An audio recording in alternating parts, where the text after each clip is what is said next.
नमस्कार दोस्तों, आप सबका फिर से स्वागत है मेरे चैनल में। तो यार यहाँ पे हमारे साथ सबके साथ ऐसा होता है कि जब भी हम कोई नया फ़ोन लेते हैं तो बिल्कुल स्मूथ चलता है, बिल्कुल ही स्पीड से परफॉर्मेंस उसका देता है। लेकिन जैसे जैसे वो फ़ोन पुराना होता जाता है वैसे वैसे ही उसका परफॉर्मेंस स्पीड जो है वो कम होता जाता है और यहाँ पे आपको उतनी स्मूथनेस नहीं मिलती है फ़ोन में जितने की आपको पहले मिल रही थी। तो यार आज की वीडियो में मैं आपके लिए ऐसी 6 टिप्स एंड ट्रिक्स लेके आया हूँ जिससे कि आप अपने फ़ोन की परफॉर्मेंस को जो है बढ़ा सकते हैं, उसको स्पीड अप कर सकते हैं। तो यार वीडियो अच्छी लगे तो वीडियो को लाइक ज़रूर कर देना और साथ ही साथ अगर आप हमारे चैनल पर नए आए हैं तो हमारे चैनल को सब्सक्राइब जरूर कर देना, क्योंकि ऐसे ही वीडियो हम आपके लिए रोज़ लाते रहते हैं।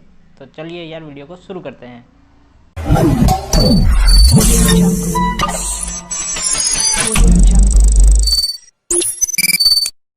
दोस्तों सबसे पहले बात करें पहली ट्रिक की, तो यहाँ पे क्या होता है कि आपको अपने फ़ोन को अपडेट रखना ज़रूरी होता है, क्योंकि पिछले दिनों आपको कोई अपडेट मिली हो तो कुछ ना कुछ उसमें बग्स रह जाते हैं, जिसको फिक्स करने के लिए कंपनी जो है नई नई अपडेट प्रोवाइड करती रहती है। तो आपको इसके लिए क्या करना है, सबसे पहले अपने फ़ोन की सेटिंग में जाना है। सेटिंग में जाने के बाद वहाँ पे आपको अबाउट फ़ोन का ऑप्शन ढूंढना है, उस पर आपको क्लिक करना है। उस पर क्लिक करने के बाद एक और मेन्यू खुलेगा जिसमें आपको डाउनलोड लेटेस्ट सॉफ्टवेयर का ऑप्शन दिखाई देने को मिलेगा। उस पर आपको क्लिक करना है और जो लेटेस्ट सॉफ्टवेयर आपको मिलता है उसको डाउनलोड कर लेना और उसको इंस्टॉल कर लेना है। अगर यार आपका फ़ोन पहले से अप टू डेट है तो वहाँ पे आपको मैसेज दिखाई देगा कि you are up to date, मतलब कि आपको कोई भी लेटेस्ट सॉफ्टवेयर अपडेट करने की ज़रूरत नहीं है। तो अब बात करें दूसरी ट्रिक की, तो यहाँ पे आपको जो है वो मेमोरी कार्ड का यूज़ करना है। दोस्तों क्या होता है कि नया नया फ़ोन होता है तो उसमें बहुत सारी स्पेस, इंटरनल स्पेस जो है वो खाली हो रहती है, लेकिन जैसे जैसे आप मोबाइल यूज़ करते हैं तो आप उसमें बहुत सारे डेटा डालते हैं, बहुत सारी मीडिया डालते हैं, बहुत सारे फोटोज वीडियोस डालते हैं, तो आपके फ़ोन की इंटरनल मेमोरी की जो है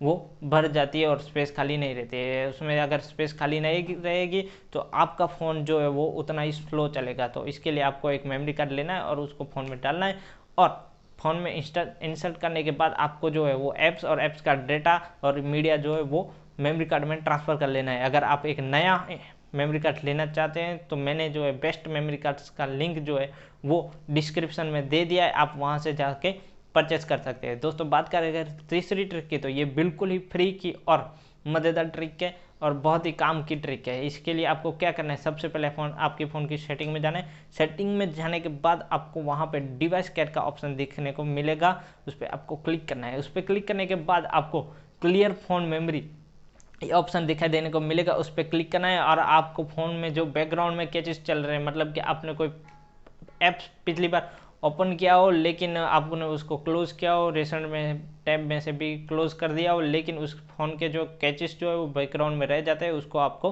क्लीन करना है। अगर यार आपके पास Xiaomi का मोबाइल है तो आपको ये ऑप्शन जो है वो सिक्योरिटी में देखने को मिलेगा। वहाँ पे आपको क्लीन ट्रेस करके एक ऑप्शन दिखाई देने को मिलेगा, उस पर आपको क्लीन करके मतलब क्लिक करके उसको वो आपको ट्रेस जो है वो क्लियर कर देना। इसके क्या हो गया कि आपके फ़ोन की मेमोरी जो है वो कुछ हद तक क्लियर हो जाएगी। दोस्तों बात करें चौथी ट्रिक की, तो यहाँ पे आपको जो है गूगल फ़ोटोज़ का इस्तेमाल करना है।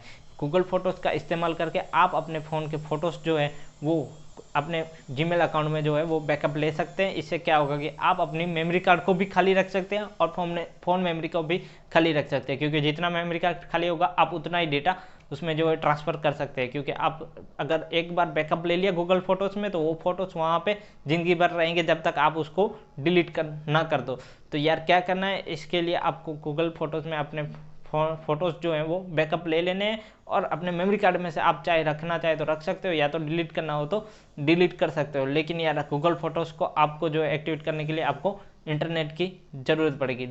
दोस्तों बात करें अगर 5 मीटर की, तो यहाँ पे आपके फ़ोन में जो है मेन आपका जो होम स्क्रीन है वहाँ पे आपको विडजेट आप ज़रूर यूज़ करते होंगे, तो आपको यहाँ पे कम से कम विडजेट जो है वो यूज़ करने हैं। तो यार क्या होता है कि कुछ कुछ विडजेट्स ऐसे होते हैं कि जब आप फ़ोन ऑन करते हो या तो रिस्टार्ट करते हो तो वो लोड होने में बहुत सारा टाइम लेते हैं और आपकी फ़ोन की स्पीड जो है वो स्लो कर देते हैं। तो यार आपको यहाँ पे होम स्क्रीन को है ज़्यादा से ज़्यादा खाली रखना है और कम से कम विडजेट जो है आपको यूज़ करने हैं। मैं तो सलाह दूंगा कि आप सिर्फ वो गूगल सर्च बार और जो वेदर का ऑप्शन है वो बस 2 ही विडजेट यूज़ करें। दोस्तों देखते हैं लास्ट ट्रिक। तो इसके लिए आपको क्या करना है, अपने फ़ोन को एक बार हफ्ते में रिस्टार्ट जरूर करना है। इसके लिए आप जो है शेड्यूल भी कर सकते हैं और मैन्युअली भी कर सकते हैं। शेड्यूल करने के लिए आपको सेटिंग में जाके शेड्यूल करना पड़ेगा, पावर ऑन ऑफ शेड्यूल ये सेटिंग होगी, वहाँ पे आप जो है वहाँ से जाके कर सकते हैं, या तो आप अपने फ़ोन के जो पावर बटन है उसको थोड़ी देर प्रेस करके रखिए। वहाँ पे आपको रिस्टार्ट का ऑप्शन दिखाई देने को मिलेगा, उस पर आपको क्लिक करिए और फ़ोन को जो है वो रिस्टार्ट कर लीजिए। दोस्तों एक बोनस ट्रिक की बात करूँ तो आपको अपना फ़ोन क्या है महीने में एक आध बार बैकअप ले लेना है। बैकअप लेने के बाद उसको क्या है कि एक पेन ड्राइव में जो है वो अपना बैकअप सेव कर लेना है और फ़ोन को जो है वो फैक्ट्री रीसेट मार देना है। इससे आपका फ़ोन क्या है कि नए जैसा लगेगा और बिल्कुल भी स्मूथ चलेगा। और आपने अपना डेटा तो बैकअप ले ही लिया है तो उसको आप जो है वापस रिस्टोर कर सकते हैं। तो यार आज के वीडियो में बस इतना ही, मिलते हैं अगले नई एक वीडियो में, तब तक के लिए नमस्कार।